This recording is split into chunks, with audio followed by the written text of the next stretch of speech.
morning, good afternoon, and good evening, everyone. I hope wherever you are and whatever you're doing that you're having a fantastic day. Today I'm bringing you my guide, or more of a top 10 tips for how to recruit lords quickly and easily to your faction. Obviously, the only prerequisite for this is that you have started your own kingdom. My first tip for recruiting a lord to your faction is to have a high reputation with them. There are of course many ways to do this, but two of the quickest and easiest ways are to trade with them for items or money, such as I am doing here, and also to vote for them during kingdom decisions, such as supporting them for a castle or a town, or just agreeing with them when starting a war or accepting a new policy. Please note that this can be done with any lord, even if they aren't the leader of their faction. Notice I traded with Ingiltrud, even though the leader is Cervic, but it will increase the reputation for the whole clan rather than just that one individual, which is a very big and welcome change on Bannerlord. Other ways to increase your reputation with lords includes helping them out in battles and completing quests for them. This doesn't give you anywhere near as much reputation with them as trading or kingdom decisions, but it will all add up and it will all help. Another thing that can help you in your quest to recruit lords to your faction is perks. There are many perks and many skills within your character sheets that will increase your chances of converting someone to join your kingdom. The most prominent one is at Athletics 75, and you want the having and going skill. It says slightly increase your persuasion chance, however it dramatically increases your persuasion chance. You of course want high charm. This will automatically make you much more likely to succeed during conversational checks.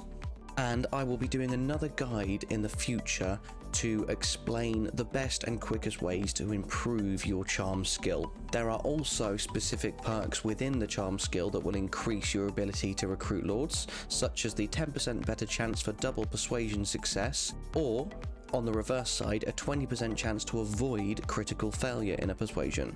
As mentioned before, one of the ways to increase reputation is by trading with them.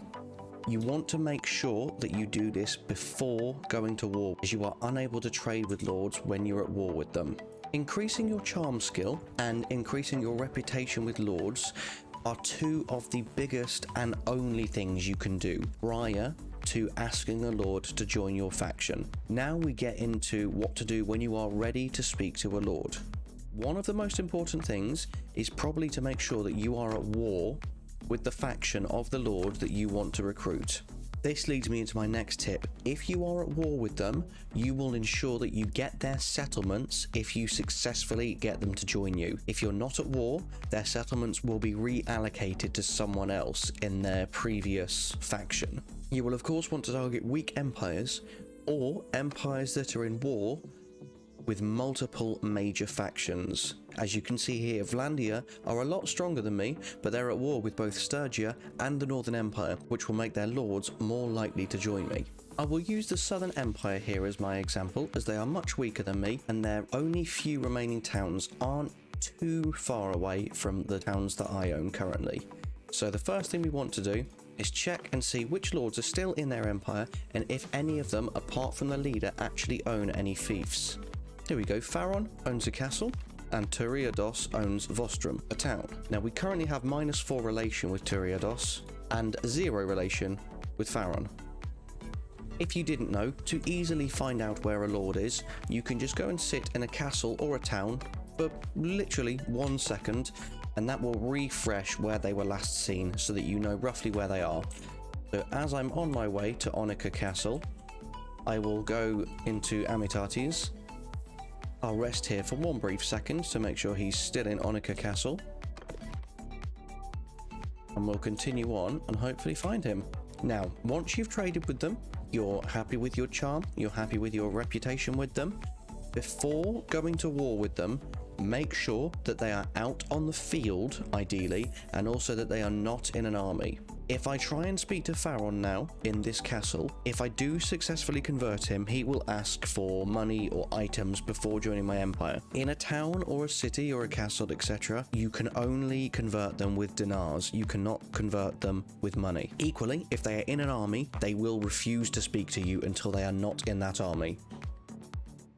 We've been waiting a while, and it looks like in this particular playthrough, Pharaon really doesn't want to leave this castle. We will still use him as an example, as hopefully I have enough money that we shouldn't need to trade any items. So, let's declare war on the Southern Empire.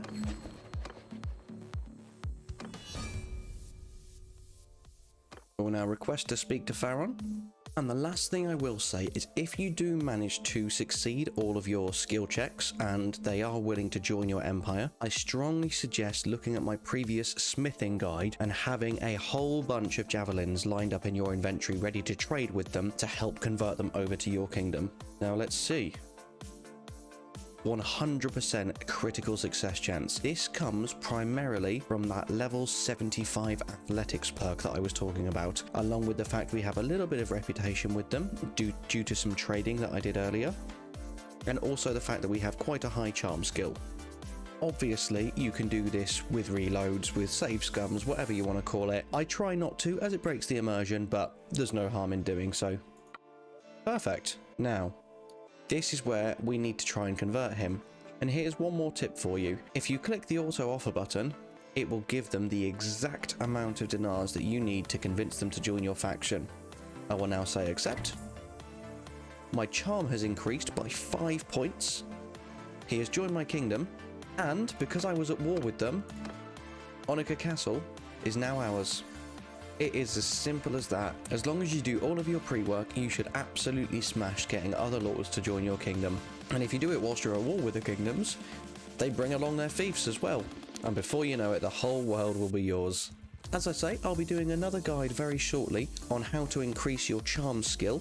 If you didn't see it, please go and check out my smithing guide so that you can get all the money that you need before you start your kingdom, so you can convert other lords to your cause. At this point in the video, I'd just like to ask you to like and subscribe if you haven't already. It helps me out tremendously, and honestly, it means the absolute world to me. And I stream over on Twitch almost every single day of the week as well. It would be an absolute pleasure if you'd come and join us, and you can witness us putting all of these guides to the test. And you can ask me questions live on stream. I love a question, honestly, and we have the most delightful community.